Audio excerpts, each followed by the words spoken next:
दोस्तों India post payment bank की तरफ से एक अच्छी खुशखबरी निकल के आ रही है।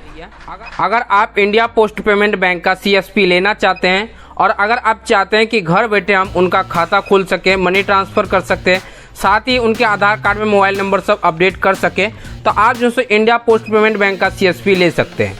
अभी सीएसपी लेने के लिए आवेदन की प्रक्रिया शुरू हो रखी है। किस तरह से आपको सीएसपी लेना है पूरे बारीकी से स्टेप बाय स्टेप इस वीडियो में आपको पूरे प्रोसेस के साथ दिखाने वाले हैं, तो वीडियो के अंत तक बने रहिए। चलिए वीडियो शुरू करते हैं। तो दोस्तों अगर आप इंडिया पोस्ट पेमेंट बैंक का सीएसपी लेना चाहते हैं तो उनके लिए सबसे पहले आपको इंडिया पोस्ट पेमेंट बैंक के वेबसाइट पे आपको विजिट करना होगा। तो दोस्तों मैं यहाँ पे क्रोम ब्राउजर ओपन कर रखा हूँ। मैं सिंपली क्या करता हूँ, यहाँ से गूगल इस तरह से ओपन कर लिए और गूगल ओपन करने के बाद दोस्तों यहाँ पे आपको टाइप करना है IPPB, ये लिख के आपको सिंपली इस तरह से सर्च कर देना है। और सर्च करने के बाद दोस्तों आपको ये पहले वाले लिंक पे सिंपली क्लिक कर देना है। तो इस पे आप इस तरह से क्लिक कर दीजिए। इस पे आप जैसे ही क्लिक करेंगे दोस्तों तो आप इंडिया पोस्ट पेमेंट बैंक के ऑफिशियली वेबसाइट पे आ जाएंगे। दोस्तों देखिए मेरे फोन का डाटा थोड़ा स्लो चल रहा है तो हम कुछ सेकंड वेट कर लेते हैं। और वेट करने के बाद दोस्तों मैं इंडिया पोस्ट पेमेंट बैंक के वेबसाइट पे आ चुका हूँ। अब दोस्तों देखिए इस वेबसाइट पे आप जैसे ही आ जाते हैं तो सबसे पहले आपको ये जानना होगा कि इंडिया पोस्ट पेमेंट बैंक के सीएसपी जो सो लेने के लिए कौन कौन व्यक्ति एलिजिबल है। तो उनके लिए सिंपली आपको इस तरह से स्क्रॉल करते हुए आपको इस तरह से नीचे आ जाना है। और नीचे आने के बाद दोस्तों देखिए यहाँ पे आपको कई तरह का एनिमेशन चलते हुए आपको देखने को मिलेगा। तो आपको कौन से एनिमेशन पे क्लिक करना है वो मैं आपको बताऊंगा। तो आपको कुछ सेकंड यहाँ पे वेट करना है। और वेट करने के बाद दोस्तों देखिए यहाँ पे आपको जो एक ऑप्शन देखने को मिलेगा India post payment bank invited application for, इस पे आपको सिंपली इस तरह से क्लिक कर देना है। इस पे आप जैसे ही क्लिक करेंगे दोस्तों तो यहाँ पे आपको एक नए टैब में नए पेज में आपको यहाँ पे ले आएगा। तो यहाँ से आपको पूरे बारीकी से समझना है कि कौन कौन से व्यक्ति इंडिया पोस्ट पेमेंट बैंक के सीएसपी के लिए एलिजिबल है। तो इस तरह से आप स्क्रॉल करते हुए सिंपली नीचे आ जाइए। और नीचे आने के बाद दोस्तों देखिए यहाँ पे बताया गया लगभग आई नंबर तक कि कौन कौन से व्यक्ति इंडिया पोस्ट पेमेंट बैंक के सीएसपी ले सकते हैं। सबसे पहले दोस्तों देखिए ए नंबर में बताया गया कि individual retired bank employ, retired teacher, retired government employ and ex serviceman. अब दोस्तों देखिए अगर आप बैंक में जॉब कर रखे हैं और आप रिटायर हो चुके हैं तो आप इंडिया पोस्ट पेमेंट बैंक के सीएसपी के लिए एलिजिबल है। या फिर आप रिटायर्ड टीचर हैं तब भी आप एलिजिबल है, रिटायर्ड गवर्नमेंट एम्प्लॉय हैं तब भी आप जो सो एलिजिबल है, या फिर एक्स सर्विसमैन है तब भी आप जो सो सीएसपी के लिए एलिजिबल है। उसके बाद दोस्तों देखिए बी नंबर में बताया गया कि इंडिविजुअल पब्लिक कॉल ऑफिस यानी पीसीओ ऑपरेटर अगर आप हैं तो आप एलिजिबल है।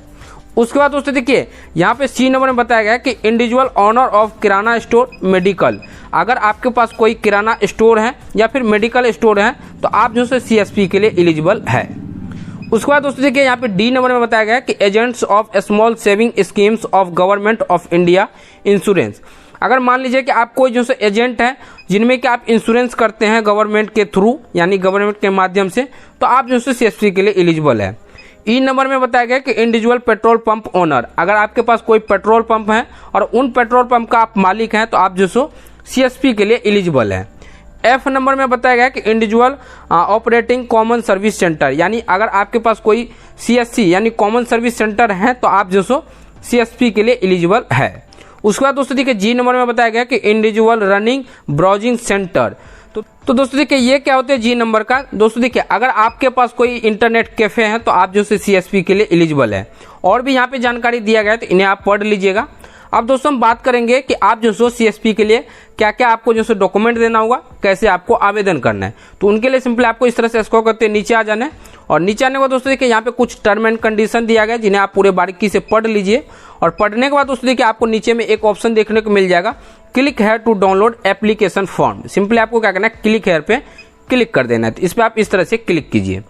इस पे आप जैसे ही क्लिक करेंगे तो यहाँ पे आपको एक जो फॉर्म पीडीएफ में डाउनलोड हो जाएगा, जैसा कि आप देख पा रहे हैं। इन फॉर्म को आपको क्या करना है दोस्तों, सबसे पहले आपको प्रिंट कर लेना है। और प्रिंट करने के बाद दोस्तों देखिए यहाँ पे आपको एक ऑप्शन देखने को मिलेगा India post payment bank limited, यहाँ पे जैसा कि आप देख पा रहे हैं। अब दोस्तों देखिए इन फॉर्म को आपको कैसे भरना है, सबसे पहले मैं आपको यहाँ पे क्लियर कर दूं कि आप इन फॉर्म को प्रिंट कीजिए। और प्रिंट करने के बाद दोस्तों आपको ब्लैक पेन से भरना है। और ब्लैक पेन के साथ साथ आपको जो भी यहाँ पे फॉर्म को फिलअप करेंगे वो आपको कैपिटल लेटर में यानी कि बड़े अक्षर में आपको फिलअप करना होगा। सबसे पहले आपको यहाँ पे पासपोर्ट साइज फोटो जो चिपका लेना है। और पासपोर्ट साइज फोटो चिपकाने के बाद दोस्तों आपको कुछ इस तरह से यहाँ पे आपको क्रॉस सिग्नेचर करना होगा। उसके बाद दोस्तों देखिए यहाँ पे आपसे पूछा जा रहा है कि आप कभी जो so India post payment bank के सीएसपी के लिए आवेदन दिए हैं। अगर आप दिए हैं तो आपको इस बॉक्स पे इस तरह से आपको राइट चिन्ह लगाना है। अगर आप फर्स्ट टाइम जो सो सीएसपी के लिए आवेदन दे रहे हैं इंडिया पोस्ट पेमेंट बैंक के सीएसपी के लिए, तो उस बीच आपको न्यू पे इस तरह से राइट चिन्ह लगा देना है। उसके बाद आपको इस तरह से स्क्रॉल करना है और स्क्रॉल करना है दोस्तों देखिए यहाँ से आपको नाम लिखना है कैपिटल अक्षर में, यहाँ पे आपको कॉन्टैक्ट नंबर लिखना है, यहाँ पे आपको अपना फुल एड्रेस लिख लेना है और यहाँ पे आपको एक अल्टरनेट नंबर लिख लेना है। उसके बाद दोस्तों यहाँ पे आपको पेन नंबर लिखना है, यहाँ पे आपको अपना ईमेल आईडी लिखना है और यहाँ पे दोस्तों देखिए लैंगिट्यूड और लैटिट्यूड आपको लिखना होगा। अब दोस्तों देखिए ये लैंगिट्यूड और लैटिट्यूड क्या होते हैं, तो जो आपका शॉप होगा ना उस शॉप का आपको जो सो लैंगिट्यूड और लैटिट्यूड आपको निकालना होगा। तो ये कैसे निकालेंगे दोस्तों, तो ये आपको यूट्यूब पे काफी वीडियो देखने को मिल जाएगा, तो कोई एक वीडियो देख के आप समझ लीजिएगा कि किस तरह से शॉप का लैंगिट्यूड और लैटिट्यूड निकालना है। ये सब आप भर लीजिएगा। भरने के बाद सिंपली आपको इस तरह से स्क्रॉल करना है और स्क्रॉल करने के बाद दोस्तों देखिए यहाँ से आपको अपने पिताजी का नाम लिखना है, यहाँ पे आपको फर्स्ट नेम लिखना है, मिडिल नेम लिखना है, लास्ट नेम लिखना है। उसके बाद यहाँ पे आपको अपने जो माता जी का नाम लिखना है, यहाँ से आपको अपना डेट ऑफ बर्थ बताना है और यहाँ पे आपको अपना जेंडर बताना होगा। उसके बाद यहाँ पे आपको नेशनलिटी पूछना है, यानी कि आपको यहाँ पे इंडियन लिखना है।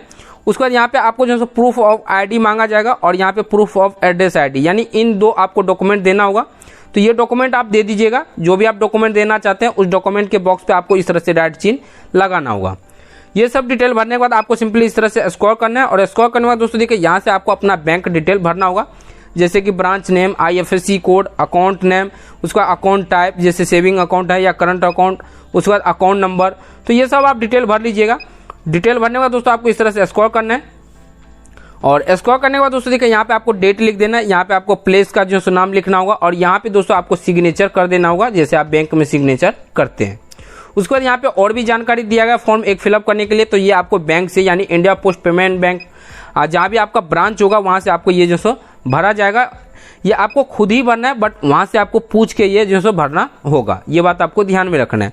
उसके बाद दोस्तों देखिए यहाँ पे कुछ डॉक्यूमेंट के बारे में बताया गया, तो ये डॉक्यूमेंट को आप पढ़ लीजिएगा और पढ़ने के बाद दोस्तों ये सब डॉक्यूमेंट देना होगा। चलिए मैं कुछ शॉर्ट इन्फॉर्मेशन के साथ आपको डॉक्यूमेंट के बारे में भी जानकारी देना चाहूंगा।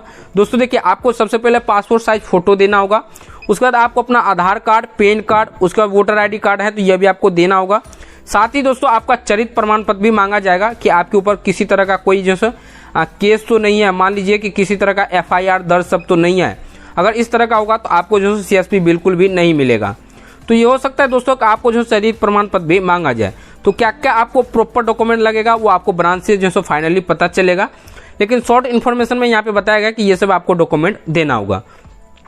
चलिए दोस्तों ये सब डॉक्यूमेंट तो आप दे देंगे, ये सब डॉक्यूमेंट भी आप तैयार कर लेंगे। उनके बाद आपको क्या करना है, सभी डॉक्यूमेंट के साथ आपको जो अपने nearest India post payment bank जो आपको विजिट करना होगा। तो दोस्तों देखिए इंडिया पोस्ट पेमेंट बैंक का आप जो अपने आसपास में कैसे पता करेंगे, पहला तो ऑफलाइन है और दूसरा ऑनलाइन है। पहला तो ऑफलाइन है दोस्तों। ऑफलाइन ये है कि अगर आपके गांव में पोस्ट ऑफिस है तो वहां पे जाके आप पता कर सकते हैं, और दूसरा ये है दोस्तों कि आप ऑनलाइन भी पता कर सकते हैं। ऑनलाइन कैसे पता करेंगे, तो उनके लिए आपको सिंपली इस तरह से स्क्रॉल करते नीचे आ जाना है और नीचे आने को दोस्तों यहाँ आप देख सकते हैं सर्कल एंड ब्रांचेस, इस पे आपको सिंपली इस तरह से क्लिक करना है। इस पे आप जैसे ही क्लिक करेंगे तो यहाँ पे एक जो नई टैब में फिर से ओपन होगा। तो मैं कुछ सेकंड वेट कर लेता हूँ जब तक ये प्रॉपर तरीके से वेबसाइट ओपन नहीं हो जाते हैं। उसके बाद मैं इस तरह से स्क्रॉल करूंगा और स्क्रॉल करने के बाद दोस्तों देखिए यहाँ पे लगभग जो इंडिया में जितने भी ब्रांच है सभी यहाँ पे दिखाए गए हैं। तो आपको क्या करना है दोस्तों, यहाँ से आपको सिलेक्ट स्टेट पे क्लिक करना है। इस पे आप इस तरह से क्लिक कीजिए और इस पे क्लिक करने के बाद दोस्तों देखिए यहाँ से आप जो भी स्टेट से आते हैं सिंपली आप अपने स्टेट के नाम पे क्लिक कर दीजिए। जैसे मैं बिहार स्टेट को यहाँ पे सिलेक्ट किया है तो बिहार स्टेट में जितने भी ब्रांच होंगे इस तरह से यहाँ पे नाम आ रहा है। अब दोस्तों देखिए मैं यहाँ पे यही कहना चाहूंगा कि आप 101% इंडिया पोस्ट पेमेंट बैंक का ही CSP लीजिए, क्योंकि दोस्तों आज के डेट में हर गांव में जो सो इंडिया पोस्ट है और वहां पे इंडिया पोस्ट पेमेंट बैंक भी दिया गया है। तो आप जो so India post payment bank का CSP ले सकते हैं। अब चलिए दोस्तों, अगर आपको इंडिया पोस्ट पेमेंट बैंक का CSP मिल जाता है तो इसमें आपको क्या क्या सुविधा दिया जाएगा, तो उनके लिए मैं सिंपली क्या करता हूं दोस्तों, प्रॉपर जो पूरे बैक हो जाता हूं। तो इस तरह से मैं बैक हो गया हूं और बैक होने के बाद दोस्तों आपको ये वाले ऑप्शन में आना होगा। इस ऑप्शन में आने के बाद दोस्तों सिंपली आपको क्या करना है, इनमें से कोई एक ऑप्शन पे आपको इस तरह से क्लिक करना है और उनके बाद आपको नो मोर पे इस तरह से आपको क्लिक कर देना है। नो मोर पे आप जैसे ही क्लिक करेंगे तो आपको इस तरह से स्क्रॉल करते नीचे आ जाना है और नीचे आने के बाद दोस्तों देखिए यहाँ पे आपको क्या क्या सर्विस दिया जाएगा। यहाँ पे देख सकते हैं अकाउंट ओपनिंग का दिया जाएगा, कैश डिपॉजिट विड्रॉल का ऑप्शन दिया जाएगा, मनी ट्रांसफर का ऑप्शन दिया जाएगा जो कि आप 24/7 यानी कि 24 घंटों 7 दिन आप जो कर सकते हैं। साथ ही आपको रिचार्ज एंड बिल पेमेंट का ऑप्शन दिया जाएगा। उनके बाद अकाउंट रिलेटेड सर्विस जो आपको दिया जाएगा। उसके बाद अगर आप आधार कार्ड से पैसे निकालना चाहेंगे तो वो भी आप कर पाएंगे। साथ ही दोस्तों देखिए यहाँ पे थर्ड पार्टी सर्विस दिया जाएगा जिनमें कि आप इंश्योरेंस से भी कर सकते हैं। और दोस्तों यहाँ पे देखिए चौथे नंबर में बताया गया कि फाइनेंशियल सर्विस। अब ये क्या होते हैं दोस्तों, तो यहाँ पे देखिए मोबाइल नंबर अपडेट इन आधार। अगर आप अपने आधार कार्ड या